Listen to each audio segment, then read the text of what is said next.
Richard, welcome. Thank you for joining us at Hills Cemetery Chapel to celebrate Freeman Brothers' 170th anniversary. Thank you for having me. For those of you that don't know, this is Mr. Richard Talman, Master Goldsmith of RTFJ Jewellers in Wivelsfield Green. I am indeed. Yeah. Guilty as charged. Yeah. Richard, we're going to take you back to the very beginning. Lovely. When did you know you wanted to work with precious metals? When I was a very young kid, my parents tell me from about the age of 5, although I can't really remember what I did yesterday, so I don't have that on authority. I used to collect gemstones. I used to be absolutely obsessed with things from like rocks on the beach, etc. And as I got older, so did my collection of gemstones grow. Going from like little pieces of amethyst, even little pieces of quartz, etc. So I had a love for the shiny stuff. I was like a child magpie. Yeah. Coupled with that, my late father was a coppersmith. So even though he had nothing to do with gold or indeed any other precious metal, he used to make items out of metal. So he used to make like brewing vessels as his apprenticeship. So he taught me metalwork because, as wonderful as a father that he was to me, he never used to take me out and like play football or anything like that. That was too jovial for him. He would want to teach and pass on that. So from a very early age, probably around about 8 or 9, I was competently working with metal in my garage with my father, listening to my mum say, if he burns himself in there, you are going to be in trouble. Lo and behold, I found myself a few years later saying, well, what do I like doing? I love working with metal, and I really, really enjoy collecting and learning about crystals and gemstones. Morphing into one, be a jewellery maker. So I take it your dad was your biggest supporter? Absolutely, yeah. Is there anything you taught him? What did I teach him? I probably on the lighter side of the metalwork. So when he was doing metalwork, your joining, although it needed to be neat and tidy and it needed to definitely be water resistant because he was making brewing vessels, it probably didn't need to be quite as beautiful and as seamless as in the world of jewellery. So he would oh my God, that's really, really fine. And you say, oh yeah, this is how we do it. So he got to witness a different side of joining metal, and I got to learn his side, and we sort of maybe met in the middle. Wow. I mean, it's definitely a skill, isn't it? It's all I know. Yeah. It's all I know. I can't do anything else. Huge passion for it. I do, that's for sure. Just reading some of your bio, I know you spent 15 years in Hatton Garden. Yes, indeed. Amazing place. Yes. What brought you down to Leafy, Sussex? Very simply, the recession, the 2008-2009 recession. That cost us all our jobs in Hatton Garden. Now, we weren't made redundant fully. I was managing a company at the time, and the owner of the company said, look, everyone, the fairest way to do this, we've not got the work that we did. Most of our work came from the city and stockbrokers, etc. And that sort of financial crash really devastated people in the luxury goods world, which is what jewellery is. It's the first cut you're going to make when you've got no money is luxuries. So the owner of the company said, look, the fairest way to do this is just to put everyone on short time, as we called it. So we're down from 5 days a week, we can do 2 to 3 days a week, and obviously your wage is reduced accordingly. So I started doing taxi driving to sort of make up some of the shortfall. But ultimately, I thought, well, why am I doing this when I can actually do what I do? And I transformed my garden shed, which was a little, like 8 foot by 5 foot shiplap garden shed, transferred it into a little workshop, went around loads of local jewellers asking for some business. It was a very, very hard journey to get any of them to accept. Massive hard journey, but the long and the short of it is eventually I got a good flow of customers. And then I just started to build up this company, which I'd created in my shed, which I named RTFJ, Richard Talman Fine Jewellery. And my old company said, things are improving. Would you like to come back? And I had no choice. I said, no, I'm not willing to come back full time. I've got this happening down here.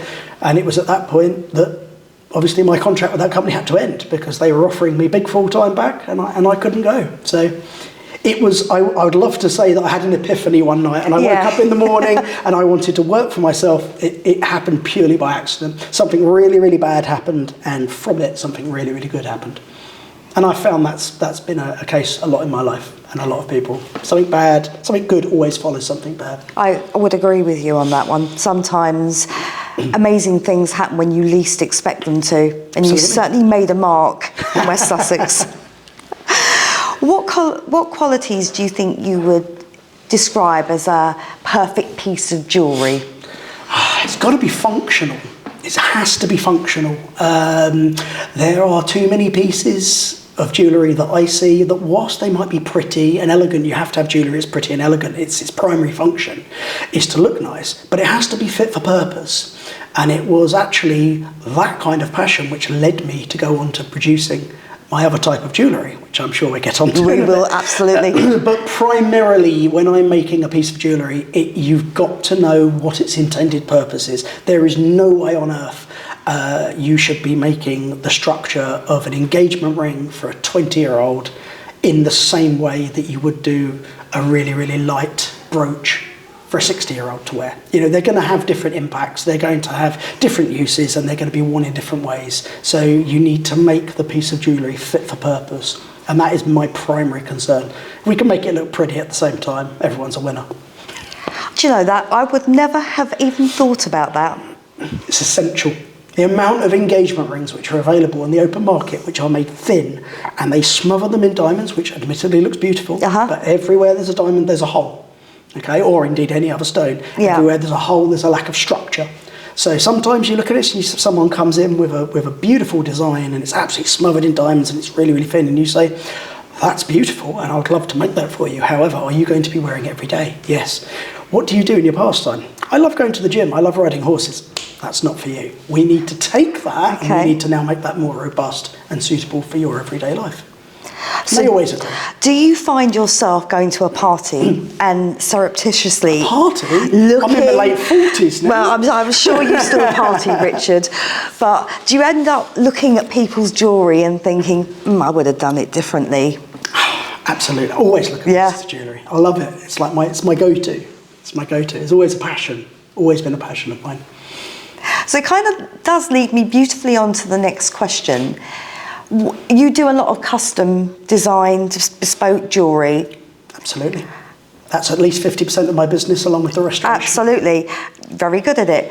But what happens when someone comes in with a custom design? What's the first thing that goes through your head? It's most definitely ascertaining whether it's going to be fit for purpose for that person. Okay, and I'm not out there being a bespoke jeweller or bespoke goldsmith who, you know, our main clientele is for people that have a concept but can't find it. Okay, if someone stumbles across a piece of jewellery that they absolutely adore in a shop and there's no room for manoeuvre on it and they found it, the chances are it's going to be more economical for them to buy it. We come in when people have a concept and they can't find it anywhere. Now, when people come to you with that plan, I'm interested in finding out how we can deliver that concept that they're after, whilst at the same time making sure that it's suitable for the wearer. That's the most important. Are you ever at odds? Do you ever guide, or do you just say, okay, if that's exactly what you want, that is what I will make?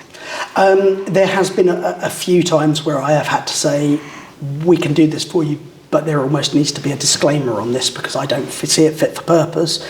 But yes, we will do it if that's where you want to go.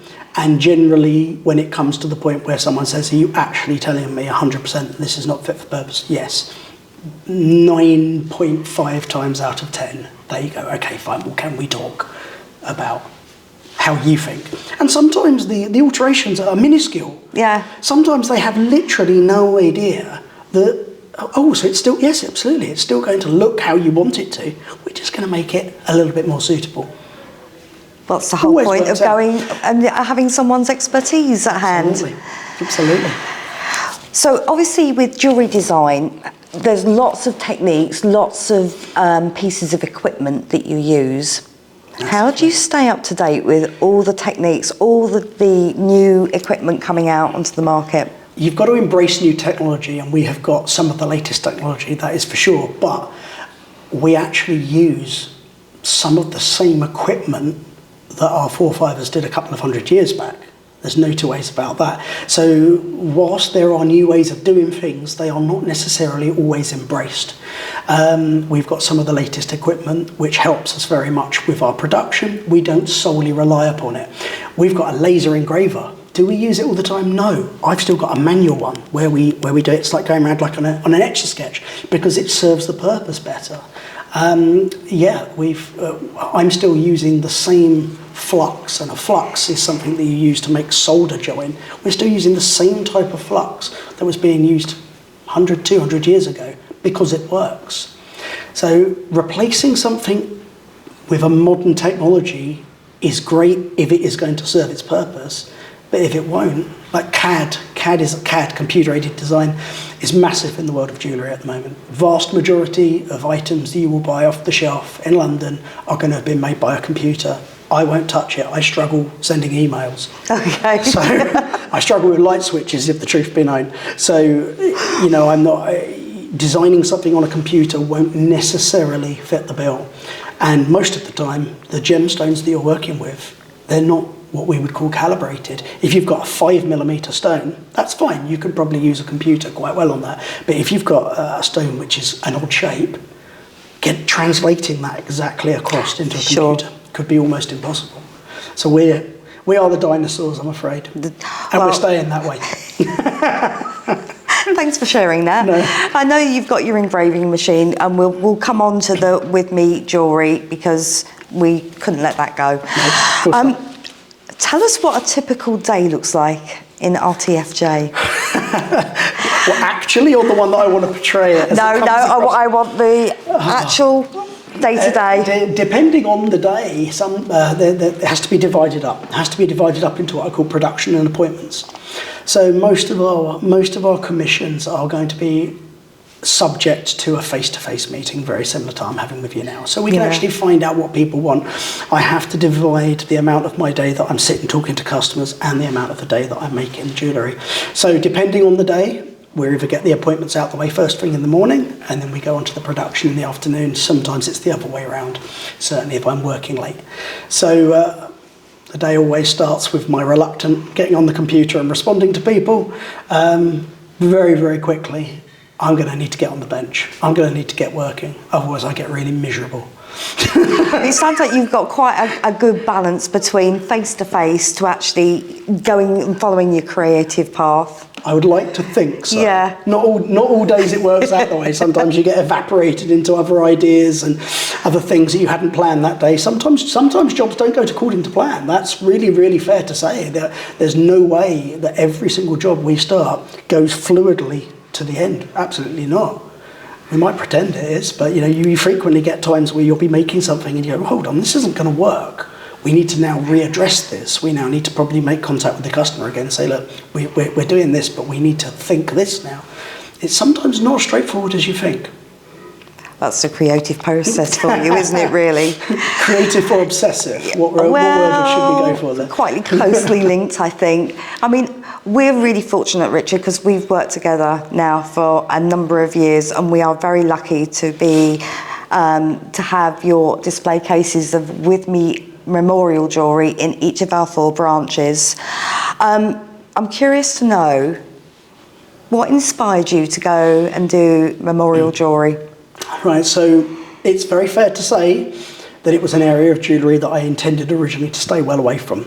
Not for any other reason other than there's a massive market out there for it already. And I had intended to just leave the market to others. And there's lots of people out there that do ashes jewellery. So I thought, let's stick to what we know. It all came one day, a very, very sad story. A young girl, she couldn't have been more than 20. And she came in to me for a completely different reason. But she was wearing a piece of jewellery, and I'm not going to mention the brand name, but it was a piece of jewellery where the ashes had been placed within glass. Right. It was beautiful. Don't get me wrong, it was absolutely beautiful, or it was beautiful. The point at which I saw it, I pointed out to her, I said, you do realise that the glass has shattered? And she immediately got teary and she said, I know. Unfortunately, this is all I have left. I have never, once my dad was cremated and we got this made, it was scattered, I have nothing else left, and I've broken it. And it was quite devastating. She was too young. She was too young to not have that connection anymore. And she couldn't take it off. And it was splintered. It was dangerous. If she had rubbed her face, it would have cut her. And she went away. And I all of a sudden just thought, look, although that type of jewellery where you can visibly see the ashes is beautiful, there is no way you can deny that. All the colours come out in it. Yeah. It's lovely. I want to make something. I want to come up with something whereby that situation cannot possibly happen. Because part of the idea of a piece of jewellery is you can make it really lightweight, like I aforementioned. You can make it really, really fine if it's going to be worn on an occasion. You can make a really, really fine pendant if it's only going to be worn in the evening. But you can't make a really, really fine ring if it's going to be worn every day. And most of the people that want a piece of memorial jewellery, they don't just want to remember their beloved in the evening when they go out for dinner. Absolutely. They want to have them with them all the time. So therefore this very lightweight, not fit for purpose, in my opinion, jewellery is just not suitable for that. So our range, whilst it might not be the most prettiest, some people might argue, it might not be quite the sort of floral and organic, it is fit for purpose. It is fit to be worn every single day. Well, we've got a couple of pieces here, haven't we? So talk to us a little bit about this. So this is one of the range of rings that we've got that don't feature any stones. The top of the ring is very, very tactile. And on the back, certainly for the purposes of the sample, it's hollowed open. Now, that doesn't stay like that, because when it's time to insert the ashes go into that chamber, and then a lid goes over to the top of it. And it is soldered in to that chamber, completely hermetically sealed. No air, no water could pass in nor out of it. And no resin? No resin whatsoever. It's completely encased in there. And in fact, if someone watched the video on my website, I've got a YouTube video, it actually shows me encapsulating in the normal manner, and at the end, I saw through it and I pour the ashes out. So they are completely, completely untouched, to the point where if someone did wear a piece of WithMe Jewellery and they were unfortunate enough to damage it beyond repair, i.e. it got squashed or something, I could cut that open and I could remove those ashes in their original form and they could be processed back to something else. So it was the act of me of not tainting those ashes, not mixing it with any resins, in order to make a proper encapsulated piece of jewellery. That was my vision. Well, you've certainly achieved that, because you've got design and you've got durability and you're trusted. And I know from working with you just how well you work with bereaved people. You give of your time, you close your shop in the evening once a week, so that they have the opportunity to watch you transfer the ashes. Absolutely. Which not many people can claim. They can't, and that was another thing that I decided to focus on when we were developing it. So again, I have no interest in slating other companies or berating. I looked at what other companies couldn't offer and decided we need to offer them. And just for the records, this process is no more expensive. You know, it's got to be done. The ashes have to go in that ring or that pendant. It's no more expensive for that to happen with someone watching me. But I like someone to watch me, because although everyone shouldn't be cynical, the actual closure of seeing that go in is the closure for that person, that they can always see it's in there. And yes, that needs to be done outside business hours. The workshop can get quite a little bit hectic during the day. Yes, yeah. Doorbells going, dog barking, phones ringing. We've got 4 people within the company. It needs to be more personal. And it can be that evening, that ceiling, we call it a ceiling appointment. It tends, funnily enough, to be more of a party, and I use that word really loosely. Yeah. We chat about the deceased. I say, oh, you know, who have we got here? Oh, this is Derek. Oh, fantastic. You know, what would you think? And we get to know each other. You know, I do a lot of weddings. And weddings is a big part of my business as well. So there's always a fridge full of drinks of any variety that people might want. And if someone coming to watch the ashes of their loved ones being inserted in a piece of jewellery wants a glass of bubbly, they're having one. You know, because it's an occasion, isn't it? Yeah, they're not celebrating that they've died. They're celebrating their life. They're celebrating the opportunity to get that person with them and have them with them. Hence the name WithMe. WithMe. I always wonder where that had come from. Now I know. Now you know. But what many people might not know is obviously your affiliation with a certain charity, Kangaroos. Yes. Charity for young adults with disabilities. Yes. Obviously, it's a wonderful relationship, and you give quite generously there. We give 20% of our profit of the sale of each piece of jewellery. We advertise it, but on our brochures and certainly on the website, I don't overly speak too much about it, because it's something we want to do. Yeah. As opposed, and for the purpose of this interview, the way we were introduced is the reason why, of course. I'm going to mention Stan Norgate because she was the lady that introduced us, and from there it's been a wonderful partnership. It really has. Yeah. It really has. No other funeral director is ever going to be an agent for the WithMe range. Plenty of ask. You heard it here. Absolutely. We can't let you go without talking about the BBC repair shop, because I know that's where you were this morning. It was, indeed. Tell me about the call that propelled you forward. It's a hilarious one that people almost don't believe. I'll try and condense the story down so as to ease the boredom.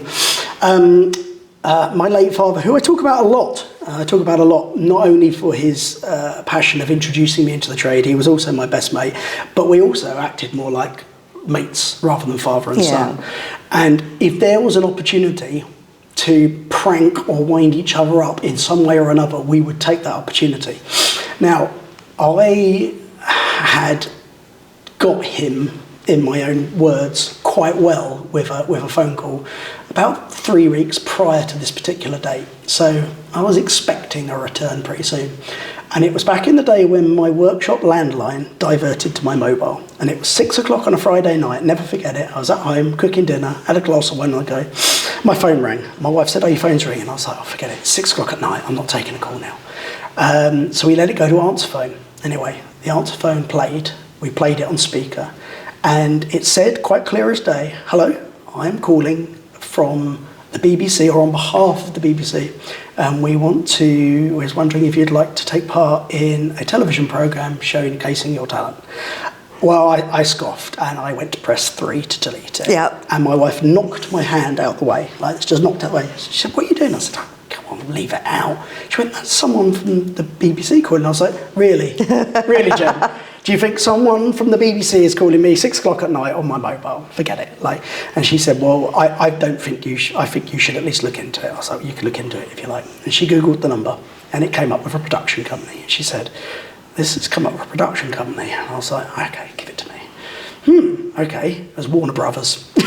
Yeah. It was Warner Brothers, or a Warner Brothers company. And I called them back, and lo and behold, they confirmed that it was a genuine request. They had taken a piece of jewellery in. They didn't have an expert currently in that field, because they have so many different experts for every different type of piece that's being repaired. And they currently, we was only in series 2, they hadn't yet enlisted a jewellery expert yet. And they said, we found your website, we can see that you really love repairing and restoring.